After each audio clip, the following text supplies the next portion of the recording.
On the plain of Ravnica, an immense stone staircase leads to an ancient tunnel carved deep into the earth by a worm.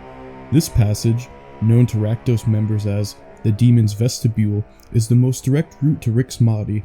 Within Rix Maadi, a lava pit, described as the size of a lake, hosts a demon who existed even prior to the Guild Pack. He is known as the Defiler, Lord of Riots, and the Showstopper. This is an exploration of Rakdos.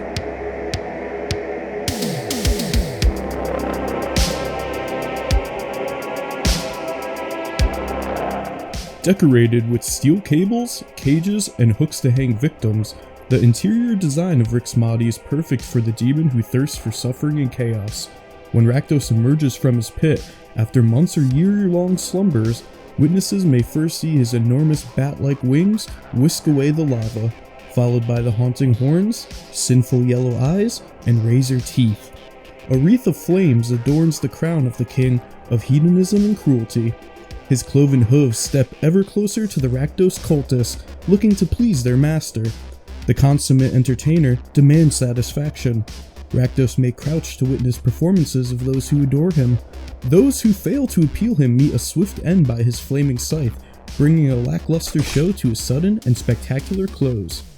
His followers know that this is a rare opportunity to perform for Rakdos, and it is regarded as the ultimate test of a cultist of Rakdos. The Cult of Rakdos is the Black and Red Guild of Ravnica. While the demon slumbers, there are acting guild masters to represent Rakdos. During the 10,000 year anniversary of the Guild Pact, this representative was Lysolda. This would change after the events of Dissension.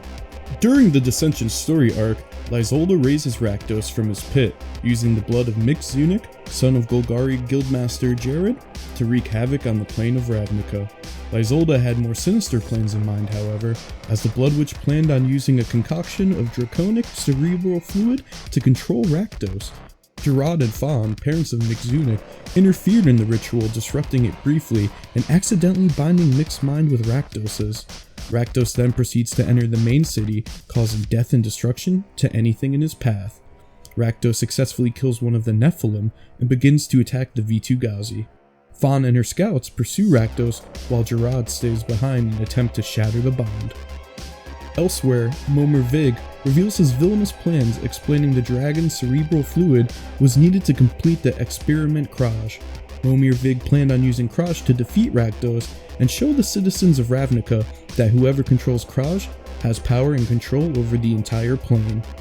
Gerard eventually catches up with Lysolda, who kills Gerard and uses his blood to complete her previously interrupted ritual and take complete control of Rakdos.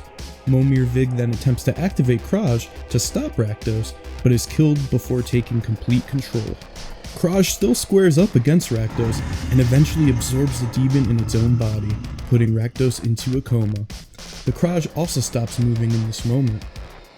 Due to the backlash from Rakdos' wound and the spell cast upon him, Lysolda collapses and is eaten alive by other cultists during this moment of weakness. Later on, the new Boros guildmaster, Feather, would later dump the body of Rakdos into his lava pit, unsure if the demon would ever rise again. The unholy monstrosity will make a full recovery, and later, in the Guilds of Ravnica arc, we find Rakdos still alive, destabilizing authority by undermining and mocking the other guilds.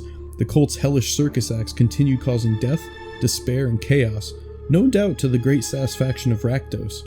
His cult is now transformed into hedonistic, lawless circus entertainers who live by the motto, ridicule the powerful, empower the ridiculous.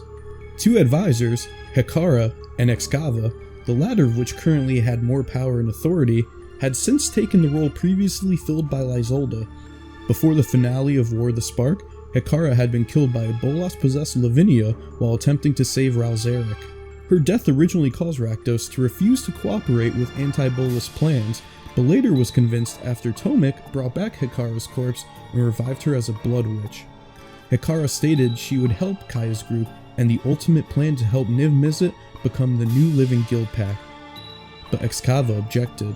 This caused the two to fight, and ultimately, Hekara ended up defeating Excava.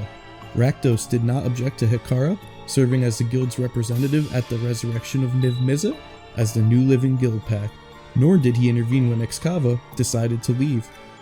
Later on in the War of the Sparks story, during a tense fight against a newly godlike Bolas, Rakdos would assist Gideon, lending him a ride and attacking Bolas together. Though he was knocked out of the air by Bolas, he would survive the fight.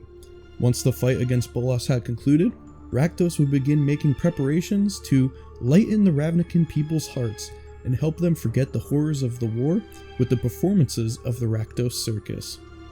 His cultist minions would celebrate the victory as his victory for a long time after. The diabolic entity, so mighty his power took on life of its own, becoming the avatar of Discord, now lies dormant, perhaps slumbering within the lava pit, waiting for his next adventure to unfold, where he will emerge and continue the legend of Rakdos. Hey guys, if you like this exploration of Rakdos, please subscribe and comment below on who you would like to see further explored in a future video. Thank you for your support and being a captive audience. Until next time.